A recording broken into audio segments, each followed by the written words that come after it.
Yo les continúo bendiciendo, mis amados hermanos y hermanas. Qué grato volvernos a ver y poder estar dispuestos para escuchar un mensaje de la palabra del Señor. En el capítulo 4 de Mateo hay un recorrido muy especial en el cual nosotros vemos que en los primeros versículos del 1 al 6 está la tentación de Jesús, pero del 7 al versículo 12 comienza una propuesta diferente de texto cuando él, a través de la escritura, le responde al pueblo. Pero cuando ya llegamos al versículo 12, que fue donde se inició la lectura en esta mañana de Mateo capítulo 4, versículo 12, dice que después de haber pasado por varios momentos, por varios espacios de su ministerio, empezando, dice que recurrió a un texto muy especial, y es al texto del profeta Isaías.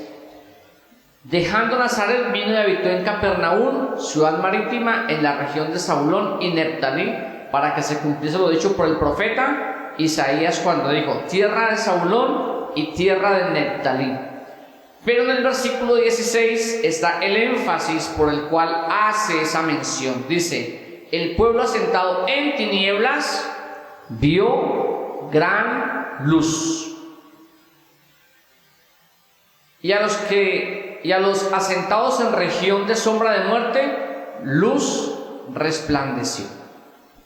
Este texto nos revela cómo el reino de Dios comienza a fluir en medio del pueblo. Y algunas personas siempre piensan, y las he escuchado en su propuesta teológica, que el reino de Dios está arriba en el cielo. Y siempre uno los escucha en esa discusión y con bastante fuerza diciendo: y cuando estemos en el cielo, y cuando estemos en el cielo, y cuando estemos en el cielo. Y uno se pregunta: ¿y entonces por qué Jesús dice que el reino de los cielos se ha acercado? Que ya no es un reino que está lejos de nosotros, sino que está palpable en medio nuestro. ¿Cuánto le dan gloria a Dios por esto? Es que partimos de allí. Partimos porque habían tinieblas, había oscuridad y había sombras. Y el día que Jesús está en la cruz del Calvario, dice que el velo del templo, ¿qué pasa? Se rompe. Y ya todas esas cosas que para nosotros eran imposibles ver en el tiempo pasado, hablando en el Antiguo Testamento, hoy son verdad en nuestros días. Y la gracia de Dios se derrama sobre sus hijos, se derrama sobre su pueblo. Esto significa que nosotros hoy tenemos un gran compromiso, porque desde entonces, dice el texto del versículo 17, desde entonces comenzó Jesús a predicar y a decir: arrepentidos, porque el reino de los cielos se ha acercado. Dígale a su hermano que tiene ahí cerquita, dígale: el reino de los cielos está aquí al lado nuestro. Dígale eso. Eso es muy importante, para que ya no lo vean lejos, no lo vean retirado, sino que lo veamos como parte de nosotros. Ese reino está allí. Y dice la palabra del Señor que cuando nosotros hemos creído en el Señor Jesucristo, hemos sido sentados en lugares celestiales. Así que esa parte teológica de la distancia entre Dios y nosotros tiene que empezar a ir desapareciendo, porque hoy Dios no está lejos, está en nuestro corazón, habita en medio nuestro. Y por eso yo siempre doy gloria a Dios, porque Él habita en nosotros, porque Él habita en nosotros. Y el versículo 20 dice algo muy importante: ellos entonces, dejando al instante las redes, le siguieron. Todos los discípulos comenzaron a entender, a los que le iba llamando comenzaron a entender. Llamó a Pedro, a Andrés, a Jacobo, a Juan, y todos comenzaron a entender que el reino de los cielos ya estaba presente. y dejaron de estar haciendo su actividad por seguir a Jesús. Hoy nosotros debemos de pausar nuestra actividad en algún momento y seguir a Jesús. En la Gran Comisión dice: mientras usted va trabajando, compartiendo con sus hijos, con su esposa, con sus amigos, vaya siendo discípulos. Porque la única manera que hacemos que este reino sea grande y fuerte es cuando nosotros asumimos el compromiso de ser parte del reino. Entonces, cuando les mencionan a usted el reino como algo distante, diga: no, yo ya hago parte del reino de Dios. El reino de Dios no está lejos de nosotros, está en nosotros, con nosotros y para nosotros. Así que disfrutemos del reino, disfrutemos de esa presencia que Él manifiesta de manera constante en nosotros. Me devuelvo un momento al versículo 18, porque dice: andando Jesús junto al mar de Galilea, vio a dos hermanos, a Simón llamado Pedro y a Andrés su hermano, que echaban la red en el mar porque eran pescadores. Y les dijo: venid en pos de mí y yo os haré pescadores de hombres. Mis hermanos, hoy el Señor necesita que nosotros extendamos nuestra red. Extendamos nuestra red. Les voy a hacer una pregunta aquí íntima y solamente me levantan las manos si quieren contestar. ¿Cuántos tienen invitados o están invitados esta tarde para ver el partido de fútbol de Colombia? Levanten la mano los que tengan invitados o están invitados. ¿Por qué les da pena? Tenemos gente invitada. Yo estoy invitado a ver el partido. Yo estoy invitado. ¿Y por qué somos capaces de invitar a alguien para que vea el partido con nosotros o aceptar la invitación de otro para ver el partido? Pero a veces cuando se trata del reino, no somos capaces de invitar a nuestros amigos, a nuestros vecinos. Y ahí pasa ahorita hablando que vamos a tener una pantalla gigante aquí en Jumbo para el que quiera ver el partido. O sea, esto nos mueve. Pero yo quiero decirles algo que debería movernos más a todos y unirnos más a todos a Cristo. Cristo nos debería de unir más. Cristo debería de ser nuestro centro. Ahora, yo no estoy en desacuerdo de la celebración. Me gusta la celebración, me gusta el momento. Pero hay algo muy especial. Dice: dejando todo, al instante que hicieron, le siguieron. ¿Vamos a seguir a Jesús? El apóstol Pedro le dijo: ¿a quién más iremos si solo en ti encontramos palabra de vida eterna?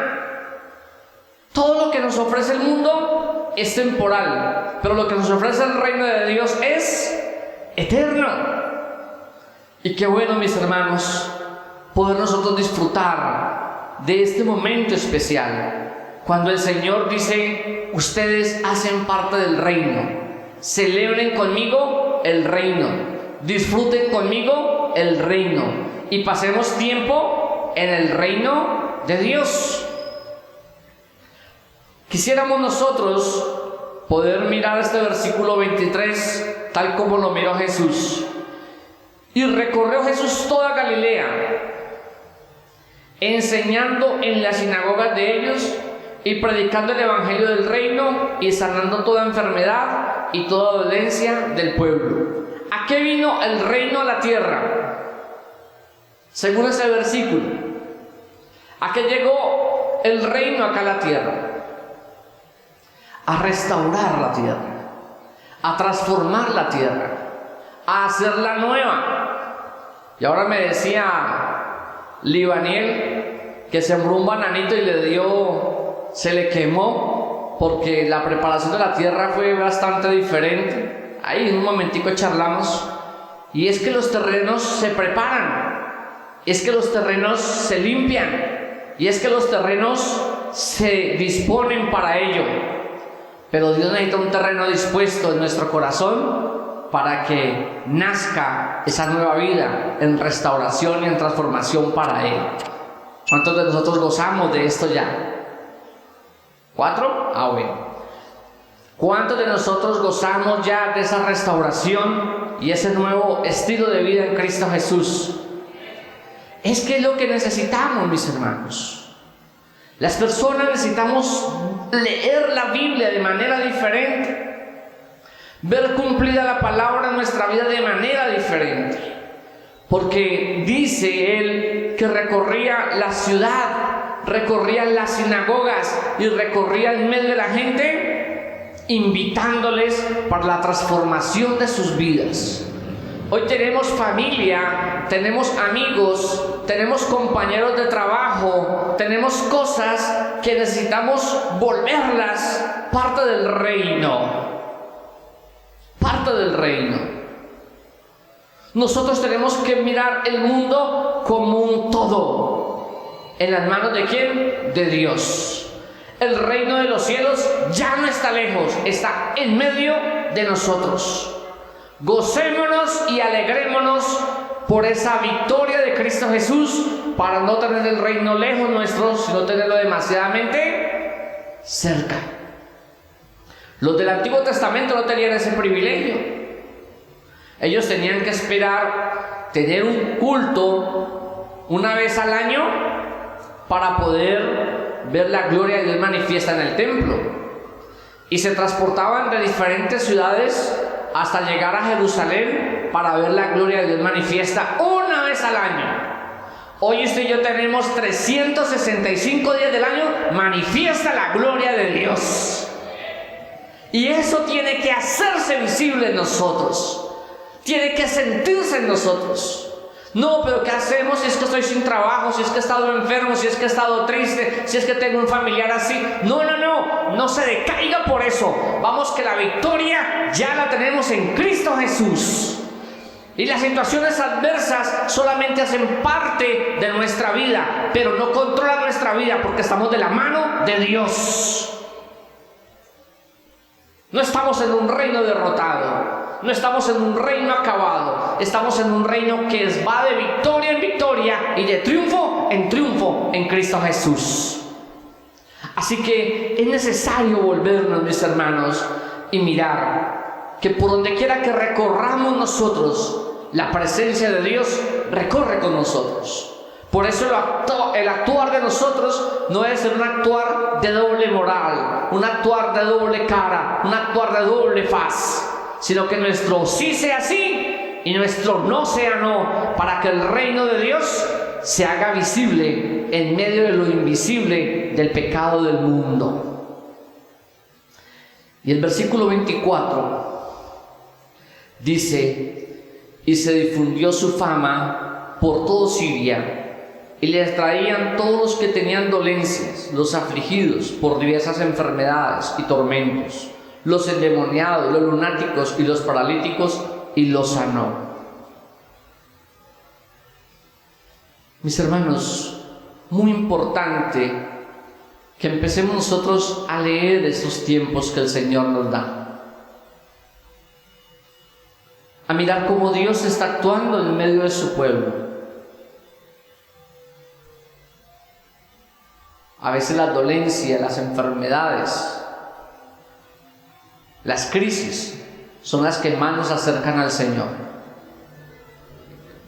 Yo te aseguro que muchos llegamos a los pies de Cristo por una necesidad que teníamos. Y hay varios tipos de necesidad. Una necesidad emocional. Personas que entraron en crisis en el sistema nervioso, veían sombras, veían cosas, y un día decidieron llegar a la iglesia y el Señor actuó y los limpió.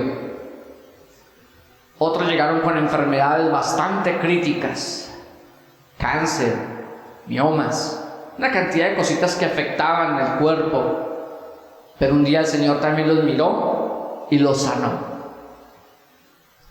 Otros llegaron con problemas económicos y Dios también les trajo a sus pies y les restauró su economía. otros llegaron con problemas familiares y también Dios trajo solución a sus familias. Y cada una de esas necesidades, lo único que nos hace notar es cuánto necesitamos de la presencia de Dios en nosotros. Porque todos carecemos de algo que solo en Cristo podemos sentir su llenura. Todos carecemos de algo donde en el Señor nos encontramos a plenitud. Y por eso Él decidió traer su reino en medio de nosotros, para que no carezcamos de nada, sino que en Él encontremos todo lo que necesitamos. Y dice el versículo 25: y le siguió mucha gente de Galilea, de Decápolis, de Jerusalén, de Judea y del otro lado del Jordán. Aquí quiero decir, mis hermanos, que Jesús tiene muchos seguidores, pero no solamente quiere seguidores. Él quiere oidores y hacedores. Y un paréntesis aquí. Todos estamos seguros que hoy somos campeones, ¿cierto? Toda esa sonrisa de todos. Pero si no fuéramos campeones, ¿qué pasaría? ¿Qué pasaría? Miren, mis hermanos, ojalá nosotros aprendamos eso, que arriba o abajo nada sale más de la presencia de Dios. Él tiene el control tanto arriba como abajo. Y nos dará mucha alegría celebrar todos ser campeones. Pero ¿sabe cuándo es que hay fiesta en el cielo? ¿Saben cuándo hay fiesta en el cielo? Cuando un pecador se arrepiente. Y hoy Dios quiere hacer fiesta. Dios quiere que hoy nos acerquemos a Él y permitamos que ese reino llegue a nosotros. Que ese reino sea diferente. Porque el reino de Dios no tiene condiciones para manifestarse. Porque el reino de Dios no está esperando que usted le ame para Él amarlo. Él ya nos amó y lo propuso para nosotros. Así que hoy nosotros solamente tenemos que decidir aceptar estar en el reino o no. Y si hoy usted quiere estar en el reino de Dios para disfrutar de esto, yo quiero invitarle para que oremos. No tienes que salir acá adelante, allí sentado, tampoco se ponga de pie. Quédese allí sentado. Porque es que el reino de Dios quiere transformar vidas y quiere hacernos diferentes a nosotros. Pero a veces nos estamos desgastando mucho luchando en nuestras fuerzas, luchando con nuestras condiciones. Pedro, Juan, Jacobo, Zebedeo y todos los que estaban alrededor de Jesús en ese día decidieron abandonarlo todo por seguir a Jesús. Hoy nosotros necesitamos seguir a Jesús con un corazón sincero. Las cargas que tenemos no las carguemos más nosotros. Llevémoslas a Cristo Jesús, que Él nos hará nuevos. Dice que Él nos trae consuelo, nos trae ánimo, nos trae restauración.